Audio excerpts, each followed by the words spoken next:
My video for September the 4th, 2018, which is video number 2836, is entitled Leveling the Playing Field. Again, as I see it, we are playing in a system that has been rigged, just as some claim is true in many sports, especially here in the USA. Winners and losers are pre-chosen for reasons most often hidden from public knowledge. In regard to human life, most so-called leaders are born into families of the elite establishment, and those who are not come from families that have a history of serving that establishment. John McCain is an example of the latter. Coming from a family where his father and grandfather were both admirals in the U.S. Navy, his traitor status in the Viet Nam War was whitewashed, much to the dismay of those aware of the truth. Ironically, flags here in my area of the world are still flying at half-mast about a week after his alleged death. So what can level the playing field?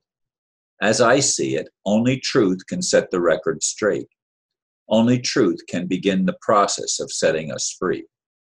It's even a challenge to really love ourselves when we have been brainwashed with lies all of our lives. And if we can't love ourselves, we can't truly love one another either. We are at an impasse. Like many, I watch to see how the drama will play out for humanity. May I live long enough to see and participate in positive changes. As I said, this is the video for the 4th, and I'm recording it on the 3rd, and it hasn't quite been a week yet since John McCain died. I think it's just less than a week. But as of yesterday, the flags were still flying at half-mast at the park where I go to walk every day. That was where I first noticed the flag flying at half-mast and was called a name because I questioned the hero status that has been reported on mainstream news in regard to John McCain. I still believe that he was a traitor, and from what I've read, nothing can convince me otherwise. He is certainly no hero. But that's not the issue that we face. John McCain is just a little piece of a much larger and enigmatic puzzle that we have been dealt as humans, trying to figure out what truth is.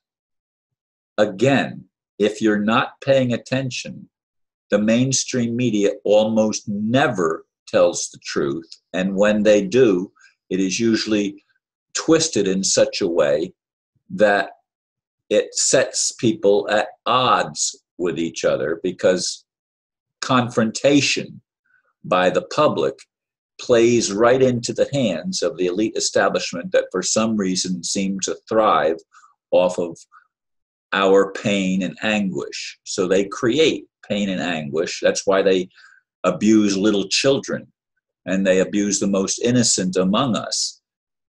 And those that survive that abuse end up becoming often abusers themselves, with rare exceptions. It's a insane world that we live in case you haven't noticed. Now, I was at a meeting last night where, once again, the speaker tries to frame everything in a positive manner, so that it's all a divine scheme that's being worked out, and there is rhyme and reason to the whole scenario, even for those of us that can't see it.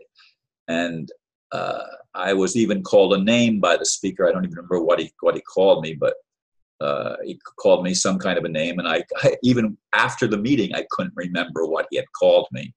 But when he called it to me, I mean, of course, I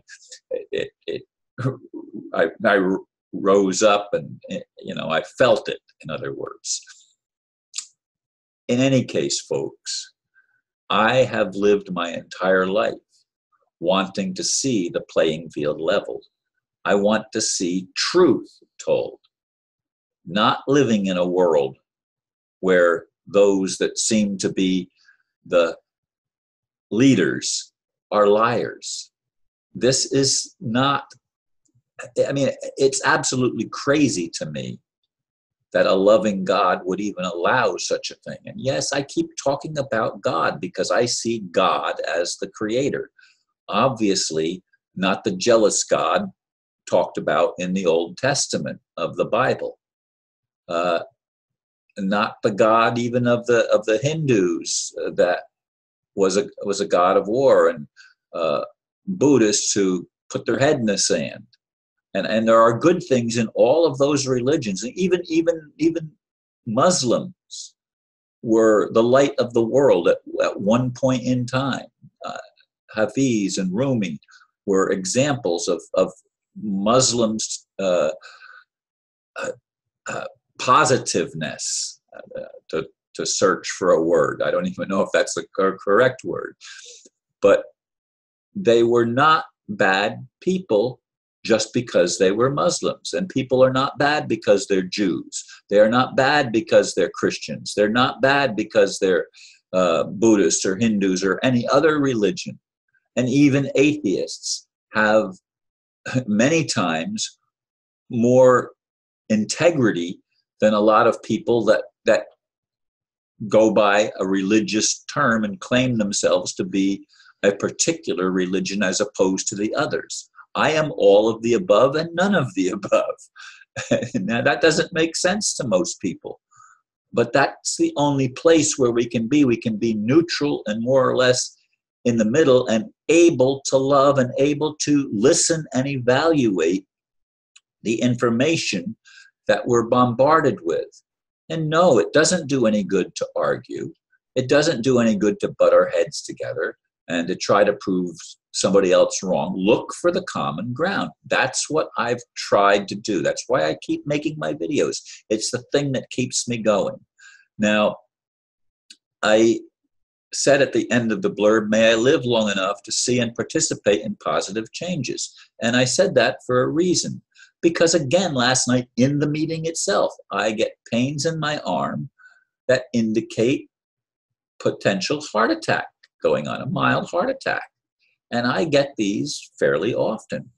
And I sometimes, not just pain in the arm, but sometimes pain in my chest. When I'm even laying down trying to sleep, sometimes I get racked with pain. It goes away, but it's there.